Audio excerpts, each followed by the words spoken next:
Dredge is an example of why I love indie games.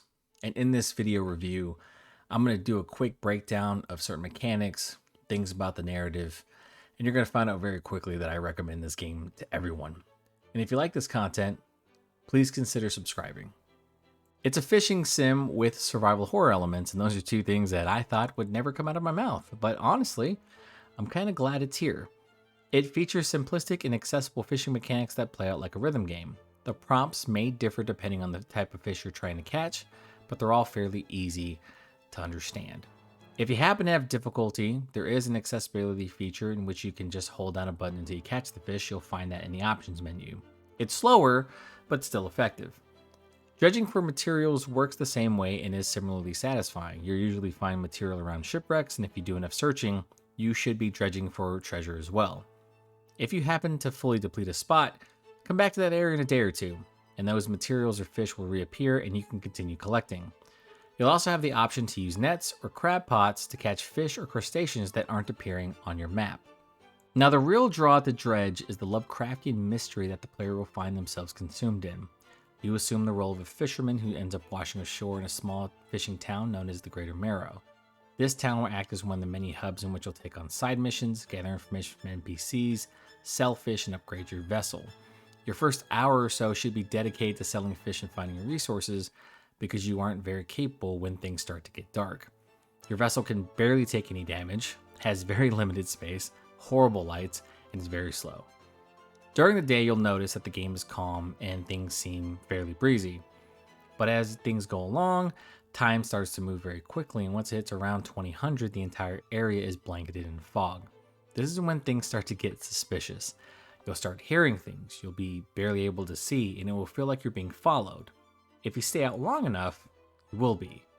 The key indicator for this is the eye that appears at the top of your screen just under the time and compass. You'll notice that the eye will not appear until it is nighttime, and you'll see it dart back and forth as soon as panic sets in. Items that were clearly in view will now be obstructed, and you might find certain creatures swarming your boat. This is where the survival horror aspects of Dredge surface, and it's enthralling when it happens.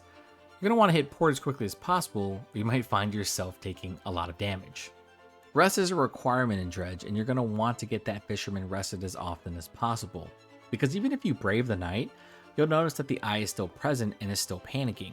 You also might get a visit from some lovely birds who will do consistent damage to your hull, and repairs can be pretty expensive. So, rest. There are no time constraints in this game.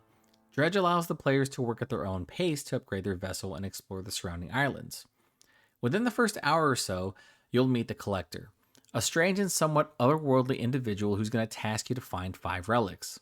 These relics can be found on the different islands, and this is where you'll learn pretty quickly that upgrading your vessel is a priority.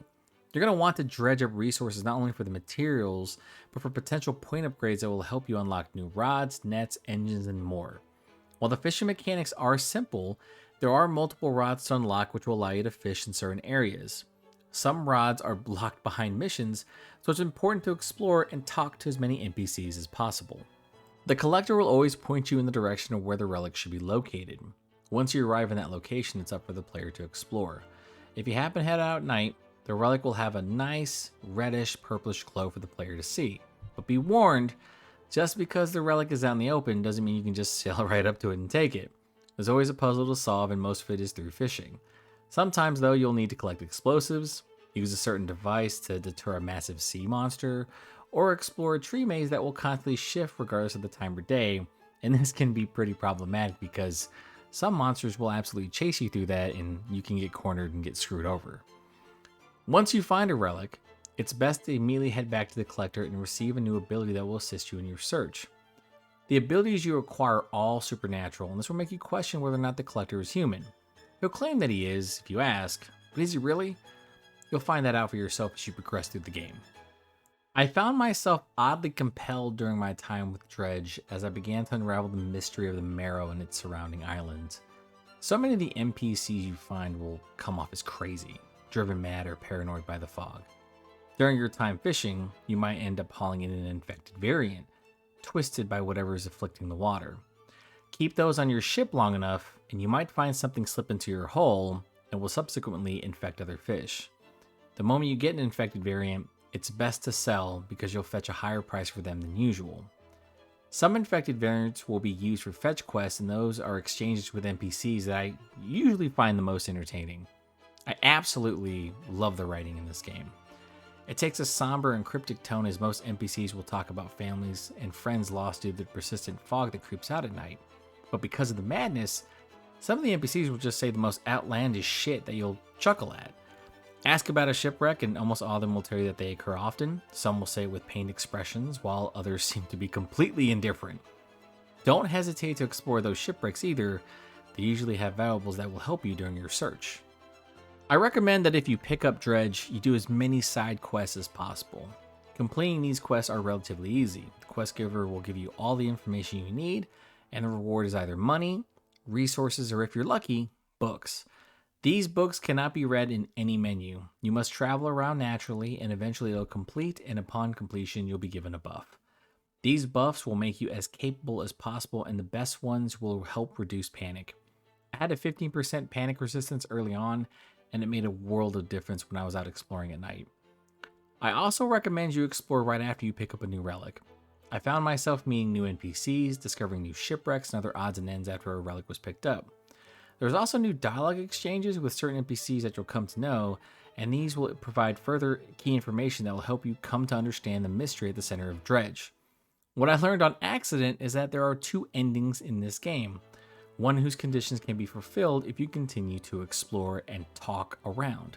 I was blown away by what I had missed early on, and was pleasantly surprised when new dialogue appeared, and it eventually led to another ending.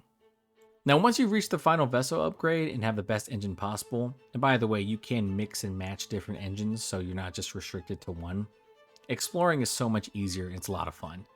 It is recommended that you slow down on turns though, because you do accelerate quickly. I can't count the number of times I hit something because I tried my damnedest to sail out of an area that was swarming with sea creatures. I'll admit that it was my fault, but there was good loot there, and once this game sinks its teeth into you with its satisfying gameplay loop, you're going to want to explore constantly. I will say that the survival horror elements do wear off as you become more capable. Having strong lights can make all the difference because you can see so much further. When you start the game, you can only see about 5 to 10 feet in front of you, maybe, and everything else is covered in fog. With the strongest lights, however, you'll be asking if the fog still exists, and if you're feeling extra cautious, you can, throw in an additional light for a small distance boost. Certain abilities that you'll unlock really make exploration easy. Almost all of your major struggles disappear when you unlock the third ability, Banish, which will help prevent creatures from attacking your ship. Using that in conjunction with Haste is a godsend. There's a lengthy cooldown for Banish, but I found out that once you move past a certain area where the creatures were, you should no longer be in danger unless you're literally just rotating back and forth, which, you do you. Plus, explosives are great for creating shortcuts and they're fairly cheap to acquire as well. Dredge is an incredibly accessible game and really tries to empower the player early on. Difficulty will vary depending on how quickly you adjust to the mechanics and whether or not you can solve some of its brain teasers. Some are pretty obvious, like understanding that if you can't catch that fish with a rod, use other means.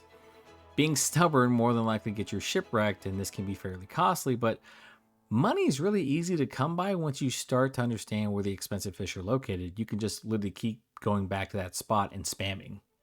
In terms of length, you should be able to complete Dredge in about 8 hours. I think because I was moving so slow at first, and I was committed to just kind of fishing and getting acclimated to everything, I was probably moving too slow. So you might actually be able to complete it at 5 or 6 hours, and maybe 8 hours is around where you should be able to get almost everything you need to get. And that goes for both endings. There is a point of no return, but once you reload your save, it just takes you to just before you commit to the ending. So if there are loose ends that you want to clear up, feel free to go back to exploring. I really do recommend that. I will say that when I got to the end of the game and just before I was about to turn in that final relic, pretty much I went to explore the islands one last time, found a couple new characters, and then was able to unlock the other ending. So you should get lucky doing that just like I did. If you don't, you may have to do another playthrough, but listen, I love this game, so I recommend you do another playthrough. I will say that if you happen to panic in Alt F4, just know that your last save will be in whatever port you actually found yourself in. And that's not at C. So remember, the game will only allow you to save and quit while in port. And I don't believe that the Dredge overstayed its welcome because its pace is dependent upon the player. Even though when you start to talk to the collector and you start moving to get relics, he's going to constantly push you forward. You don't need to immediately move to that next island. Unless you're like me and are dying to figure out what the hell is going on and see what new monsters await. I was really engrossed in the mystery, and I wanted to know what part the fishermen played in all this and whether or not there were any sane individuals left in the Marrow. And, you'll find a couple, I think, but for the most part, everyone's crazy, and they have a really good reason to be. I highly recommend Dredge to everyone except those of you with thalassophobia.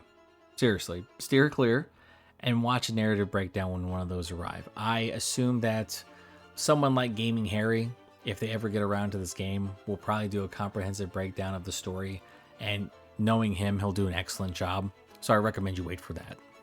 For the rest of us, it's a game for the casual player who enjoys a good mystery. If you're a huge fan of Lovecraftian horror, you will absolutely love this game. You're going to love the visuals, you're going to love the music, and by the way, the music is phenomenal. It is so nice during the day. It's very calming, very peaceful, and then at night it does just enough to kind of get you riled up and paranoid. There's a lot to explore and a lot of lore to discover. And as you push deeper into the narrative, you're going to actually start to question some of your decisions. It's an oddly fascinating game because on the one hand, it's a super simple fishing sim, right? And on the other, it's a Lovecraftian survival horror mystery filled with interesting characters and two endings that will be up to the player's interpretation. I don't think that this game ever really truly lays out what's happening. You kind of figure out as you go along, and I felt incredibly satisfied when I did figure those things out. It was never one of those jaw-dropping reveals. It was more like a, aha, I get that. That actually makes sense in the context of everything that's going on. I personally love this game. And if you give it a chance and a little bit of time, it might just sink its teeth into you.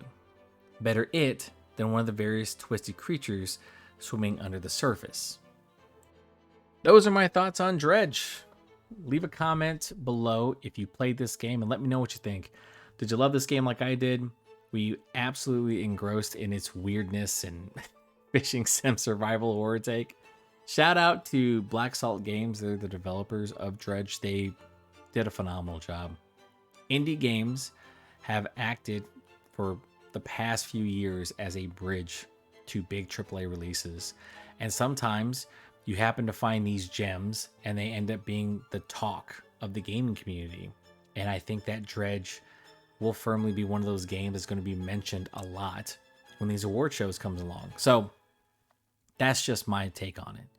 Now, if you happen to like the content, please consider sharing, and subscribing. I am Ken from Pixelated Thoughts, and I'll talk to you next time.